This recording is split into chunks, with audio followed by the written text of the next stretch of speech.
ಯೋऽन्तಃ ಪ್ರವಿಶ್ಯ ಮಮ ವಾಚಮಿಮಾಂ ಪ್ರಸುಪ್ತಾಂ ಸಂಜೀವಯತ್ಯಖಿಲಶಕ್ತಿಧರಸ್ವಧಾಮ್ನಾ ಅನ್ಯಾಂಶಾಸ್ತ್ರಚರಣಶ್ರವಣತ್ವಗಾದೀನ್ ಪ್ರಾಣಾನ್ನಮೋ ಭಗವತೆ ಪುರುಷಾಯ ತುಭ್ಯಂ. ಹರಿ ಓಂ. ಹಯಗ್ರೀವ ಹಯಗ್ರೀವ ಹಯಗ್ರೀವ. ಗುರುಶುಶ್ರೂಷಯ ಭಕ್ತ್ಯ ಸರ್ವಲಬ್ಧಾರ್ಪಣೇನ ಚ ಸಂಗೇನ ಸಾಧುಭಕ್ತಾನಾಂ ಈಶ್ವರಾರಾಧನೇನ ಚ ಶ್ರದ್ಧೆಯ ತತ್ಕಥಾಯಾಂ ಚ ಕೀರ್ತನೈರ್ ಗುಣಕರ್ಮಣಾಂ ತತ್ಪಾದಾಂಬುರುಃ ಧ್ಯಾನಾತ್ ತಲ್ಲಿಂಗೇಕ್ಷಾರ್ಹಣಾದಿಭಿಃ. ಅಂದರೆ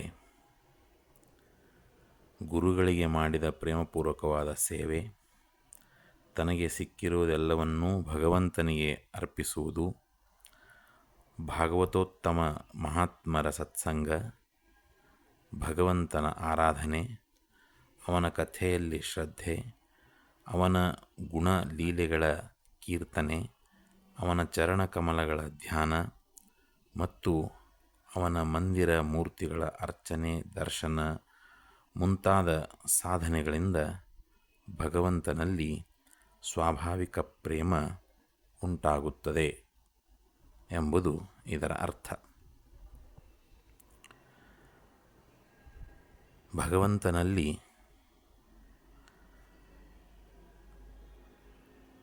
ಪ್ರೇಮ ಉಂಟಾಗುವುದು ಅಂದರೆ ಅದರ ಅರ್ಥ ಭಕ್ತಿ ಅಂತರ್ಥ. ಭಗವಂತನಲ್ಲಿ ಭಕ್ತಿ ಮಾಡುವುದು ಅಥವಾ ಭಗವಂತನ ಭಕ್ತ ಅಂತ ಅನಿಸ್ಕೊಳ್ಳಿಕ್ಕೆ ಇರುವಂಥ ಲಕ್ಷಣಗಳು ಅಂತ ಹೇಳಬಹುದು. ಈ ಎಲ್ಲ ಲಕ್ಷಣಗಳು ಯಾರಲ್ಲಿ ಕಂಡುಬರುತ್ತವೋ ಆತ ಭಗವಂತನ ಭಕ್ತ ಅಥವಾ ಆತನಲ್ಲಿ ಭಗವಂತನ ಬಗ್ಗೆ ತನ್ನಷ್ಟಕ್ಕೆ ತಾನೇ ಸ್ವಾಭಾವಿಕವಾದ ಪ್ರೇಮ ಉಂಟಾಗ್ತಾ ಇದೆ ಅಂತ ಅದರ ಅರ್ಥ. ಶಾಸ್ತ್ರ ಒಂದೊಂದಾಗಿ ಆ ಲಕ್ಷಣಗಳನ್ನು ಅತ್ಯಂತ ಉತ್ತಮ ರೀತಿಯಲ್ಲಿ ನಮಗೆ ತಿಳಿಸಿಕೊಡ್ತಾ ಇದೆ. ಅದರಲ್ಲಿ ಮೊದಲನೆಯ ಒಂದು ಲಕ್ಷಣ ಹೇಳುತ್ತದೆ ಗುರುಶುಶ್ರೂಷೆಯ ಭಕ್ತ್ಯ. ಗುರುಶುಶ್ರೂಷೆ ಅದಕ್ಕೆ ಪ್ರಾಯಶಃ ದಾಸರು ಹೇಳಿರುವಂಥದ್ದು ಗುರುವಿನ ಗುಲಾಮನಾಗುವ ತನಕ ದೊರೆಯದಣ್ಣ ಮುಕುತಿ ಅಂತ. ಗುರುಗಳ ಸೇವೆ ಅದು ಅತ್ಯಂತ ಮಹತ್ತರವಾದಂಥದ್ದು. ಅವರ ಜೊತೆ ಇದ್ದು ಅವರ ಹತ್ತಿರದಲ್ಲಿದ್ದು ಅವರ ಸೇವೆ ಮಾಡಿದಾಗ ಅವರಲ್ಲಿರುವಂತಹ ಜ್ಞಾನ ನಮಗೆ ನಿಶ್ಚಯವಾಗಿ ಬರ್ತದೆ. ಅವರಿಂದ ಅನೇಕ ವಿಷಯಗಳನ್ನು ನಾವು ತಿಳ್ಕೊಳ್ಳಿಕ್ಕೆ ಸಾಧ್ಯವಾಗ್ತದೆ. ಹಾಗಾಗಿ ಗುರುಗಳ ಸೇವೆ ಅದಕ್ಕೆ ಮಹತ್ವವನ್ನು ನೀಡಿದ್ದಾರೆ. ನಾರಾಯಣ ಪಂಡಿತಾಚಾರ್ಯರು ಕೂಡ ಮುಕುಂದ ಭಕ್ತೈ ಗುರುಭಕ್ತಿ ಜಾಯೇ ಎಂಬುದಾಗಿ ಹೇಳಿದ್ದು ಪ್ರಾಯಶಃ ಇದೇ ಒಂದು ಅರ್ಥದಲ್ಲಿ ಅಂತ ನಾವು ಭಾವಿಸಬಹುದು. ಹಾಗಾಗಿ ಗುರುಗಳಲ್ಲಿ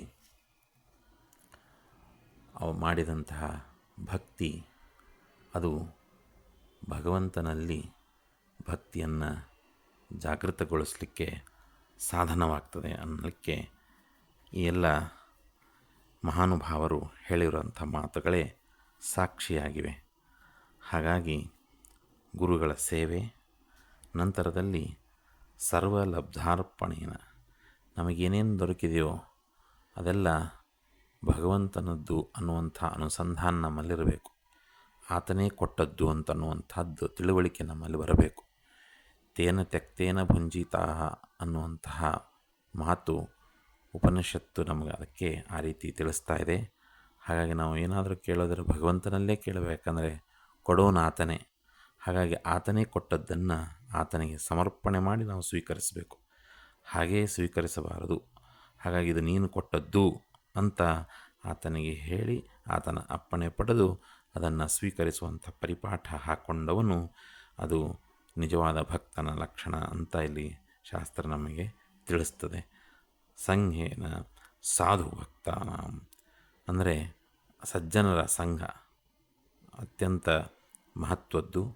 ಸಜ್ಜನರ ಜೊತೆಗೆ ಇದ್ದಾಗ ಮಾತ್ರ ಆ ಸಜ್ಜನಿಕೆ ನಮ್ಮಲ್ಲಿ ಮೈಗೂಡಿಸ್ಕೊಳ್ಳಿಕ್ಕೆ ಸಾಧ್ಯ ಆಗ್ತದೆ. ಹಾಗಾಗಿ ಸಜ್ಜನರ ಸಂಘ ಅಂತಂದರೆ ಯಾವತ್ತೂ ಅಂಥ ಸಜ್ಜನರ ಸಂಘ ಸಿಗಲಿಕ್ಕೆ ಸಾಧ್ಯ ಇಲ್ಲ. ಯಾವತ್ತೂ ಅವ್ರ ಜೊತೆಗೆ ಇರ್ತೀವಿ ಅಂತಂದ್ರೆ ಅದನ್ನು ಸಾಧ್ಯ ಆಗಲಿಕ್ಕಿಲ್ಲ. ಸಂಘ ಅಂದರೆ ಇಲ್ಲಿ ಅರ್ಥ ಅವರನ್ನು ಫಾಲೋ ಮಾಡೋದು ಅಂತ ಅರ್ಥ. ಅವರ ಹೇಳಿಕೆಗಳನ್ನು ಕೇಳೋದು, ಅದನ್ನು ಆಚರಣೆಯಲ್ಲಿ ತರೋದು ಅಂತ ಅದರ ಅರ್ಥ. ಈಗ ನಾವು ಎಲ್ಲರಿಗೂ ತಿಳಿಯುವಂತೆ ಹೇಳಬೇಕು ಅಂತಂದರೆ, ಸುಲಭವಾಗಿ ತಿಳಿಲಿಕ್ಕೆ ಹೇಳಬೇಕು ಅಂತಂದರೆ, ನಮ್ಮ ಒಂದು ಚಾನಲನ್ನು ಸಬ್ಸ್ಕ್ರೈಬ್ ಮಾಡಿಕೊಳ್ಳಿ, ನಮ್ಮ ಪೇಜನ್ನು ಫಾಲೋ ಮಾಡಿ ಅಂತ ಹೇಳ್ತಾರಲ್ಲ, ಆ ರೀತಿಯಲ್ಲಿ. ಹಾಗಾಗಿ ಅದರ ಅರ್ಥ ಏನಂತಂದರೆ ಯಾವತ್ತು ನಮ್ಮ ಜೊತೆಯಲ್ಲಿರ್ರಿ ಅಂತ ಅದರ ಅರ್ಥ. ನಾವು ಹೇಳಿದ್ದನ್ನು ಫಾಲೋ ಮಾಡ್ತಾ ಇರ್ರಿ ಅಂತ ಅದರ ಅರ್ಥ. ಹಾಗಾಗಿ ಸಜ್ಜನರ ಸಂಘ ನಮಗೆ ನಿರಂತರವಾಗಿ ಅವ್ರ ಜೊತೆಗೇ ಇರಲಿಕ್ಕಾಗದೇ ಇದ್ದರೂ ಕೂಡ ಅವರು ಹೇಳಿದ್ದನ್ನು ಆಚರಣೆಯಲ್ಲಿ ತರ್ತಾ ಇದ್ದರೆ ಅದೇ ಸಜ್ಜನರ ಸಂಘ ಅಂತ ಒಂದು ಅರ್ಥದಲ್ಲಿ ಅನಿಸ್ಕೊಳ್ಳಿಕ್ಕೆ ಸಾಧ್ಯವಾಗ್ತದೆ. ಹಾಗಾಗಿ ಆ ರೀತಿಯ ಸಜ್ಜನರ ಸಂಘ. ಆಮೇಲೆ ಈಶ್ವರ ಆರಾಧನಾ, ಭಗವಂತನನ್ನು ಪೂಜಿಸುವುದು, ಕಾಲಕಾಲಕ್ಕೆ ಆತನನ್ನು ಪೂಜೆ ಮಾಡುವಂತಹ ಒಂದು ಪರಿಪಾಠವನ್ನು ಯಾರು ಇಟ್ಕೊಳ್ತಾನೋ ಅವನು, ಅದು ಭಕ್ತರ ಲಕ್ಷಣ ಅಂತ ಅನಿಸ್ಕೊಳ್ತದೆ. ಆಮೇಲೆ ಶ್ರದ್ಧೆಯ ತತ್ಕಥಾಯಾಮ್, ಇನ್ನು ಭಗವಂತನ ಕಥೆಯನ್ನು ಕೇಳೋದರಲ್ಲಿ ಶ್ರದ್ಧೆ, ಆಸಕ್ತಿ ಯಾರಲ್ಲಿರ್ತದೋ ಅವನು ನಿಜವಾಗ್ಲೂ ಏನಂತಂದರೆ ಭಗವಂತನ ಭಕ್ತ ಅಂತ ಅನ್ಸ್ಕೊಳ್ಳಿಕ್ಕೆ ಸಾಧ್ಯ ಆಗ್ತದೆ. ಅವನಲ್ಲಿ ಸ್ವಾಭಾವಿಕವಾದಂತಹ ಭಗವಂತನ ಬಗೆಗಿನ ಪ್ರೇಮ ನಮಗೆ ಕಂಡು ಬರಲಿಕ್ಕೆ ಸಾಧ್ಯವಾಗ್ತದೆ.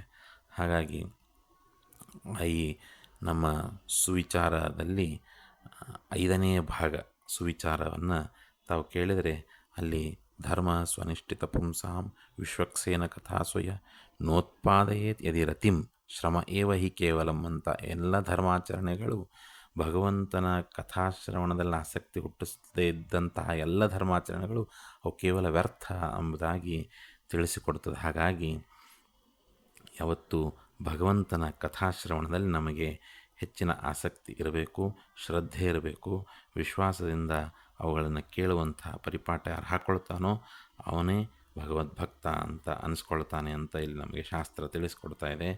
ಕೀರ್ತನೆ ಗುಣ ಕರ್ಮಣ, ಆಮೇಲೆ ಭಗವಂತನ ಕೀರ್ತನೆಯನ್ನು, ಆತನ ಗುಣಲೀಲೆಗಳನ್ನು ಹಾಡಿ ಹೊಗಳುವಂತಹ ಒಂದು ಕೀರ್ತನೆ ಮುಂತಾದಂಥದ್ದನ್ನು ಮಾಡುವಂಥದ್ದು. ಆಮೇಲೆ ಆತನ ಪಾದ ಸೇವನೆ, ಆತನ ಮೂರ್ತಿಗಳ ದರ್ಶನ ಮುಂತಾದಂತಹ ಕರ್ಮಗಳನ್ನು ಯಾರು ಮಾಡ್ತಾ ಇರ್ತಾರೋ ಅವನೇ ನಿಜವಾದ ಭಕ್ತ. ಹಾಗಾಗಿ ಅವನಲ್ಲಿ ಸ್ವಾಭಾವಿಕವಾದ ಭಗವಂತನ ಬಗೆಗಿನ ಪ್ರೇಮ ಉತ್ಪತ್ತಿ ಆಗ್ತದೆ ಅಂತ. ಹಾಗಾಗಿ ಈ ಎಲ್ಲ ಲಕ್ಷಣಗಳು ಇದ್ದಾಗ ಮಾತ್ರ ಭಗವದ್ಭಕ್ತ ಅಂತ ಅನಿಸ್ಕೊಳ್ತಾನೆ.